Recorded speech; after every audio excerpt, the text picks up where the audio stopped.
Waiting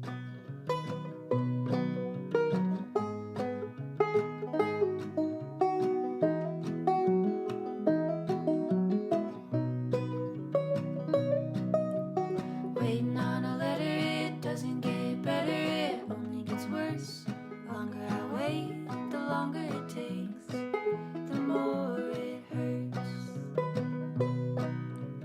Wish I kept that last one to myself, but I put it in your mailbox and I drove like hell to the other side of the mountains. I thought I'd be safe. I consider my own parents quite good parenting models, so they kept talking to us about like being nice to others and being a useful member of society, and you know, it was really important that we become decent human beings. So when I always thought I want to raise my kids in the same way, so I felt I have a good example to follow in a way. Just couldn't tell you face to face, but I had to say what I had to say, and I thought by now. So I'm a firm believer that teaching lessons like on a theoretical level doesn't work in young ages. Like children really learn from imitating what they see around them. So what we try and do is try and have like a planet-friendly, let's say, lifestyle. And this is why we try to eat a vegetarian diet, and we don't have a car, we don't drive cars, we try not to use that much plastic at home, we try to grow our own food, even if it's just, you know, a tomato plant or something. So we hope that the kids will learn by their daily life to be like environmentally friendly in that sense, without having to really tell them you should take care of the animals, you should take care of the planet. And we always explain. So if they say, for example, why can I not eat meat? We say, well, it is because it's not good for the environment, and we keep it short because they're quite young. And we hope that actions talk louder than words, actually.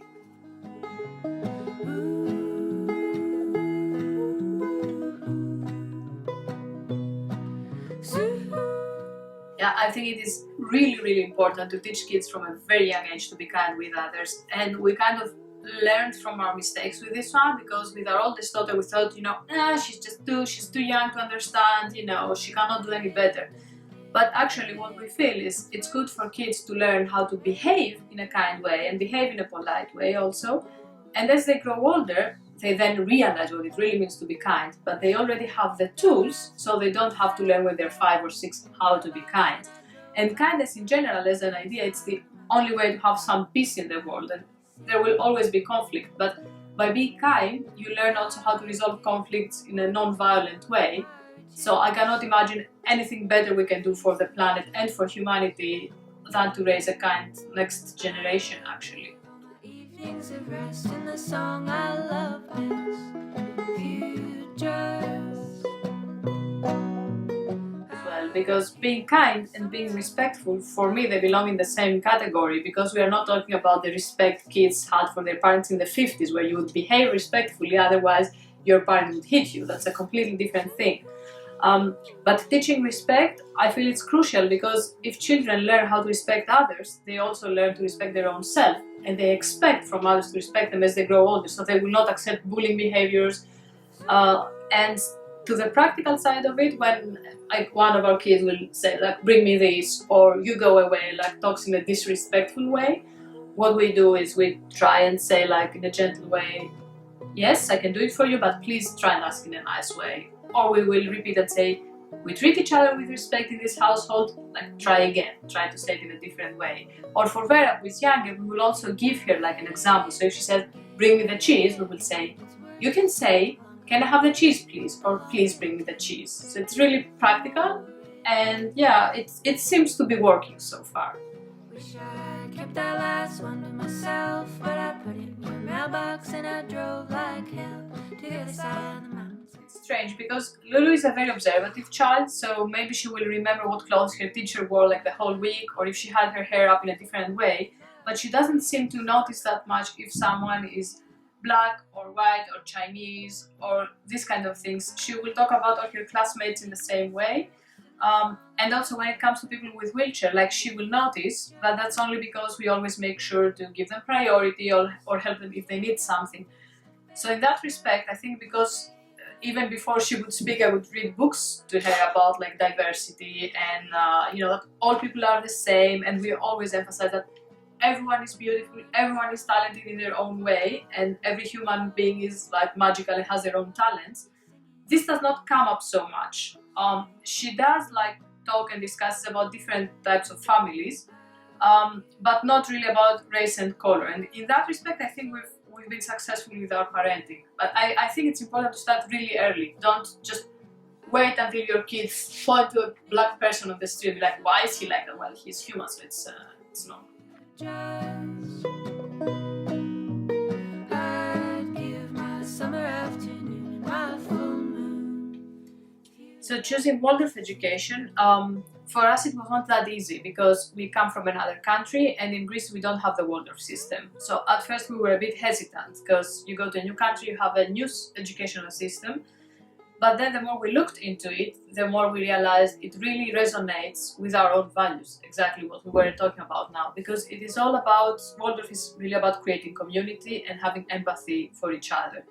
So what the children learn, especially the first developmental years, it is not reading, writing, like being good at math. It is about caring for the other person, really seeing the other person and being respectful of their needs and their limits, and really collaborating and cooperating to reach your goals.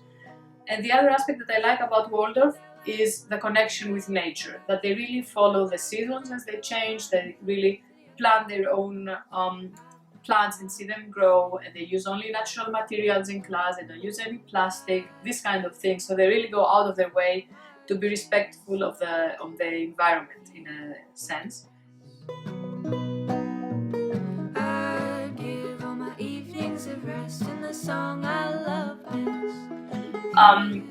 I find it's ridiculous how many gender stereotypes still exist in 2019, even in the Netherlands, that it's supposed to be a progressive country. Like, I come from Greece, we are about 100 years behind in Greece about these things. But even in the Netherlands, I noticed there are very much gender stereotypes. Lulu went to a Catholic school for 3 months at the beginning, and it was Christmas, and all the boys got blue cards and all the girls got pink doll houses as a present. They were also all plastic, so I was super angry for many reasons about it. And I find it really annoying because at home we've always said there are many different families. You can have 2 moms, 2 dads, you can have 1 parent, it's still a family. There are couples without kids, they're still a family, you know. So for me that's really crazy. I really make sure when I talk to her to talk about parents and not like moms, dads, or when I talk about her future and I say, you know, when you meet someone you feel special about, and I always make sure to say boy or a girl, and I actually want to make it more someone, you know, because you have so many people who are like gender fluid, and I'm not going to talk to a 5-year-old about gender fluidity because she cannot grasp the concept. But if she knows, you know, that it could be someone, she knows that really specifying the sex of the person, of the gender, doesn't really matter. But yeah, I'm really disappointed on how much work still needs to be done in this sector.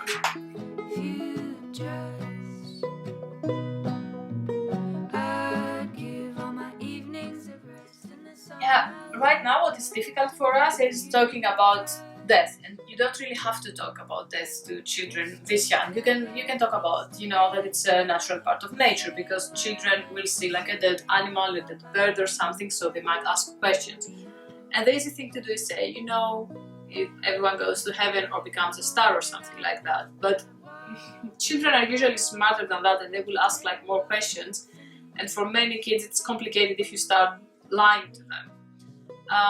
And a very good advice that I actually got from Lulu's Waldorf school was, you can always admit, like for things that are difficult for you, for yourself to grasp and understand, you can say, this is a very difficult question you're asking me, let me think about it, and what do you think about this topic?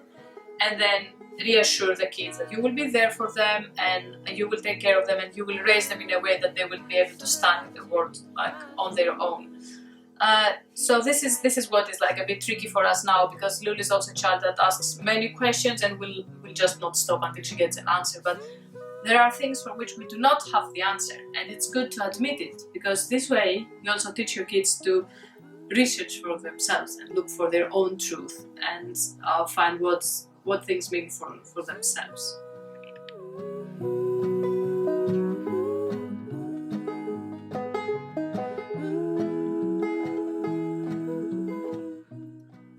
The future, that's a very interesting question and also very complicated. I read a very interesting article in the New Yorker the other day, and what it said was that we've caused certain irreversible damage to the planet, to the climate, and it is a bit silly to focus on not using plastic straws, let's say, because the climate will really change because the damage is huge. So instead of focusing on teaching our kids how to recycle, for example, which should be a given, we should more focus on preserving like bigger values like democracy.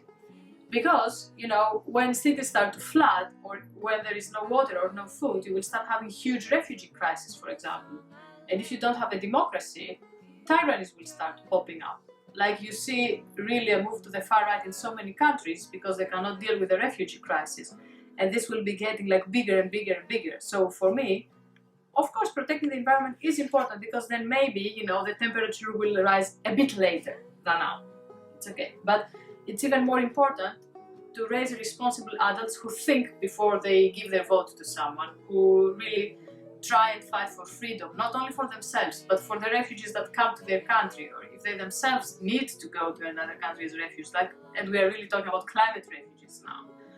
So for me, raising children who will not accept a tyrant, like leading their country, who will not accept that other people are pushed back into their war zone country and find that really not logical, is very crucial.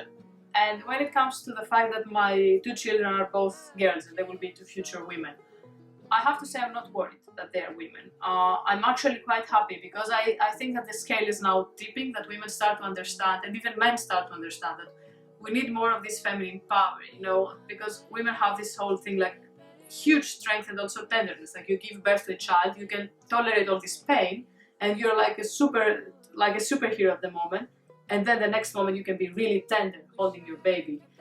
So these different kinds of strengths that women have are really necessary in the world of now and of tomorrow.